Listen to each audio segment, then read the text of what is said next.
kitab jihad dan sirah. Baru ni kita terjemah dah sebenarnya. Tak apalah, terjemah pula. Dengan sanadnya Imam Muslim beriwayatkan daripada Ibn Aun, beliau berkata, aku menulis surat kepada Nafi', di mana aku bertanya dia tentang menyeru orang-orang kafir sebelum memerangi mereka. Qala, perawi berkata, fakataba ilayya, yani Ibn Aun, beliau berkata, maka dia menjawab suratku itu dengan menulis, innama kana dzalika fi awwalil Islam. Seruan orang kafir kepada Islam itu adalah di permulaan Islam. Mana seru mereka kepada Islam ini di permulaan Islam. Rasulullah sallallahu alaihi wasallam pernah menyerang Banil Mustalik ketika mereka sedang leka dan binatang-binatang ternakan mereka sedang minum air. Nabi SAW membunuh orang-orang yang memerangi, orang-orang yang berperang di antara mereka, dan menawan sabyahum, yani anak-anak ataupun anak isteri mereka. Wa asaba yawma idzin, Nabi SAW mendapat pada hari itu, qala Yahya berkata, saya rasa dia berkata, yakni guru saya, yaitu Sulaim bin Akhdar, Juwairiyah, atau qala al-Battah, ataupun beliau berkata al-Battah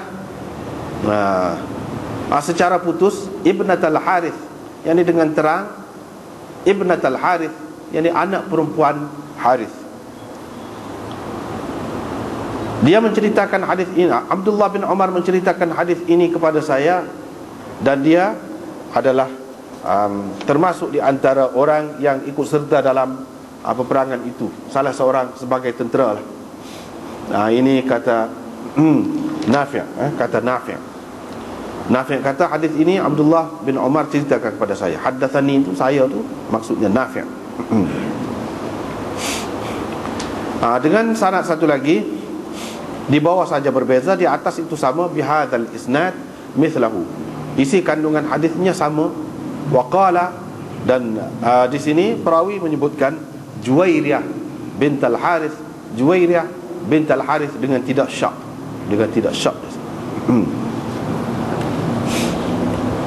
ini bab imam melantik ketua perang ataupun panglima perang untuk memimpin pasukan tentera, dan pesanan pemimpin agung kepadanya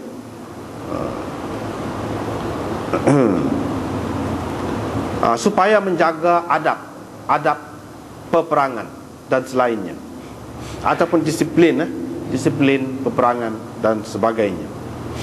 Dengan sanadnya Imam Muslim meriwayatkan daripada Buraidah, beliau berkata, Rasulullah SAW apabila melantik seseorang panglima untuk memimpin tentera ataupun pasukan tentera, beliau akan berpesan kepadanya secara pribadi ataupun secara khusus supaya bertakwa kepada Allah, dan baginda berpesan juga kepada orang-orang yang bersamanya dari kalangan orang-orang Islam supaya berlaku baik. Thumma qala, kemudian Nabi SAW bersabda, ughzu bismillah, kamu berperanglah dengan nama Allah, di jalan Allah. Perangilah orang-orang yang kafir dengan Allah. Kamu berperanglah dan jangan kamu khianat. Jangan kamu ambil harta rampasan perang dengan cara yang tak betul. Wala taghdiru, dan jangan kamu taghdiru, mungkir janji. Wala tamthulu, jangan juga kamu potong ataupun kamu kelar-kelarkan musuh kamu. Wala taqtulu walidan, dan jangan kamu bunuh kanak-kanak. Apabila kamu bertemu dengan musuh dari kalangan orang-orang musyrikin, serulah mereka kepada 3 perkara. Khisal ataupun khilal, maksud dia samalah perkara. Mana satu daripada 3 perkara itu mereka terima, terimalah daripada mereka. Wa kuffa anhum, dan tahanlah diri kamu daripada mereka. Yani jangan kamu ganggu lagi mereka. Samad'uhum ilal Islam. Baru ni kita sebut dah di sini. Dalam banyak riwayat tak ada thumma itu. Ud'uhum ilal Islam. Itu lebih tepat, lebih mudah lagi nak faham. Sebab ini termasuk di dalam badal ini. Badal. Kalau ada thumma tu jadi susah. Mana ini yang pertama. Yang pertama 3 perkara daripada 3 perkara. Yang pertama, suruhlah mereka kepada Islam. Kalau mereka menerima suruhan kamu itu, maka terimalah daripada mereka. Wa kuffa anhum, dan jangan kamu ganggu lagi mereka. Kemudian kamu suruhlah mereka supaya berpindah daripada negeri mereka ke negeri orang-orang muhajirin. Ceritakan kepada mereka bahawa kalau mereka melakukan begitu, mereka akan mendapat apa yang didapati oleh orang-orang muhajirin, dan mereka juga bertanggungjawab seperti mana orang-orang muhajirin. Tetapi kalau mereka enggan berpindah daripada negeri mereka, ceritakan kepada mereka bahawa mereka akan menjadi seperti orang-orang Islam biasa, di mana hukum Allah akan berlaku kepada mereka seperti mana berlaku kepada orang-orang mukminin. Mereka tidak akan mendapat ghanimah dan faid sedikit pun, kecuali kalau mereka berjuang bersama-sama orang-orang muslimin. Kalau mereka tak mahu juga, yang ini tak mahu, cadangan yang pertama. Ini yang kedua.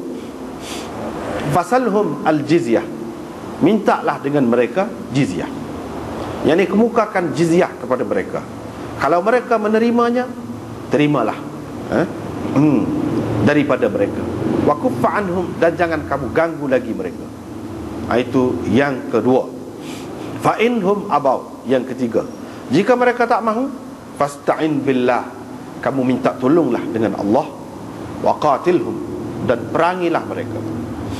Wa idza hasarta ahla hisnin, apabila kamu mengepung benteng, mana orang-orang yang berada dalam benteng, dan mereka mahu, engkau berikan kepada mereka jaminan Allah dan jaminan Nabi-Nya. Yani kalau mereka turun, mereka menyerah diri, kamu tak akan buat apa-apa, maksudnya begitu. Dengan jaminan Allah dan jaminan Nabi-Nya. Jangan kamu berikan kepada mereka jaminan Allah dan jaminan Nabi-Nya, tetapi kamu berilah kepada mereka jaminanmu dan jaminan sahabat-sahabatmu.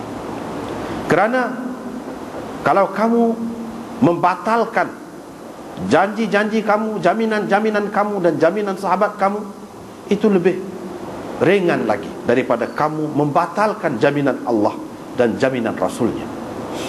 Dan jika kamu mengepung orang-orang dalam satu benteng, dan mereka mahu engkau menerima mereka turun, jadi mengikut hukum Allah, jangan engkau menerima mereka turun mengikut hukum Allah, tetapi kamu terimalah mereka untuk turun mengikut hukummu. Fa innaka la tadri, kerana engkau tidak tahu adakah engkau menepati hukum Allah tentang mereka ataupun tidak. Nah, lepas tu dengan sanad sikit-sikit ada beza tu, itulah. Dia kata sanad ni nahwahu, hak ni pula begitu, lebih kurang tu sanad-sanad lain. Itu cara Muslim seperti biasalah. Kemudian riwayat daripada Buraidah lagi, beliau berkata Rasulullah sallallahu alaihi wasallam apabila menghantar satu ketua perang ataupun satu pasukan tentera, Nabi sallallahu alaihi wasallam akan memanggilnya dan berpesan kepadanya. Wasaqal hadis, dan perawi mengemukakan hadis seterusnya sama seperti makna hadis yang telah dikemukakan oleh Sufyan tadi. Hak salah kita begitu juga. Kemudian ni dalam kitab Takmilah Fathul Mulhim ni dia buat tajuk lain.